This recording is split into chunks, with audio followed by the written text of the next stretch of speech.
With the ammo pickup, we're going to go through each one of these. The ammo, so this is going to be, we have our weapon, but then we have the item, the pickup item that comes from it. And this one, there is a option for auto create, meaning that when you drop a weapon in, do you want a pickup item to automatically be made? By default, it's set to 0. If you wanted to have several, you could place them in. I'm going to keep it at 0 because we're going to use unlimited ammo on this. There's a cost to carry it. Again, the pickup, you can have a cost to carry it, but it's also a consumable, so you'll pick it up and then it'll be used inside the weapon. Alright, the offset, whether it's placed in front or behind the default size, so if your item is smaller than the 10 by 10 in terms of the default that the weapon is at, then you can set it for a different size and rotation. And then for the pivot point, separate of the item, you can do that for the ammo pickup. Color settings, you can set those. We're going to use default for most of this stuff. Collider we're turning off because we actually just want to be able to walk completely across it, meaning we want to use the trigger settings. So we'll say enabled on these options and pick up by player. This again is going to be where, when it comes to the pickup item, you may want to have a specific pickup element, the team ID for it. It's going to be using the weapon's ID. So when you have it for a pickup, it's going to be checking for that.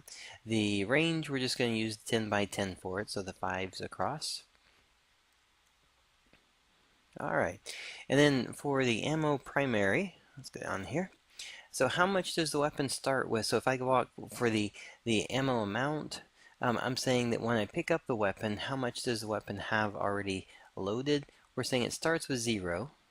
So you could have the weapon pick up no ammo, but you could say it starts with 10, and it's basically saying you've picked up the weapon, AK, and the item, the ammo all together. You could do that. You can also say what the min value is, max value. You can also just do unlimited ammo if you just want them to be able to shoot, to use the item over and over again without having to think about it.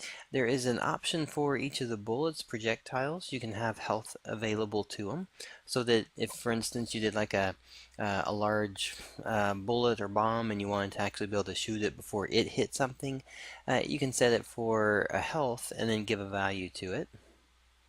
Alright, and with this one, it's going to give the option for the matching the weapon IDs for the pickup items. What this means is that you're saying that can you, if I say match this one, that means that any other weapon, so if I have 2 or 3 weapons and they all have the same ID, then I can use those ammo for that weapon. So if I wanted to put this weapon in the scene and an exact copy of the same weapon over somewhere else, and then they had ammo all over the place, you can do it so that the ammo will be available to both of them. Alright. And then again, the hurt, you've got the hurt flash, number of flashing, and the color that's for the flash type, and that's going to be for the bullet, for the projectile. Alright, the shoot primary. So how do we shoot? You can say that currently you could turn it off and say there is no shooting on it. You can say it's single, meaning that when you click, and whether you click and hold or not, it's only going to shoot once. You actually have to let go of the button and then push again to be able to shoot again. The automatic means that as long as you're holding the button down, it'll do a shoot rate based on whatever you define here. So we'll say automatic for this one. The shoot rate primary, there are a couple of different options available on this one. The basic thing to start with, though, is the initial repeat. So how quick, when you first push the button, how quickly is it going to start the shooting? And then there's going to be a repeat rate, is how quickly does it start shooting afterwards. So you may have like a really quick pop, and then you may want them to wait 2 or 3 more seconds, and then it's like every 2 or 3 seconds it starts doing it. You have a min max value for it, so that you can actually do a randomness to it. It doesn't have to be the same timing every time for it. There's a increase rate, so if you want to say that, okay, I'm going to shoot, but if I keep holding it, it's actually going to start shooting faster, and or it starts shooting slower.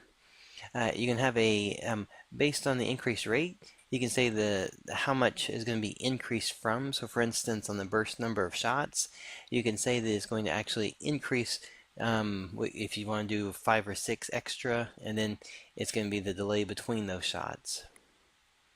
All right, and this one, these are all going to be set up for different types of weapons, and we'll do a whole set of videos that are just on how to take full advantage of all of these. So if you want to make, here's how you make a handgun, how you make a handgun one, how you make a an automatic, all the different types that can be available for it.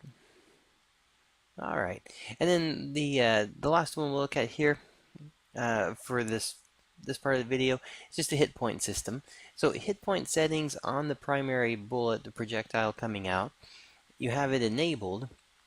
You need to be able to give it a what is the hit point value worth, and we're going to say that the physical hit point value on this one is worth, we'll do either 20 or might do like 25, so we'll say it's going to be a heavier hit with it. Alright, now again, remember, these are all your options right here. So when you shoot one bullet, you have all of that in terms of what it can affect. So if you're a level designer and you're like, you get what it means to actually set up weapons and how to actually create the different hit points for a weapon, this is going to be where you want to go for primary setting weapon. Then same thing for the hit points on the secondary as well. Alright, so that's going to be our set right there, and then we'll just, next one we'll go into and we'll just walk through the charge side of it.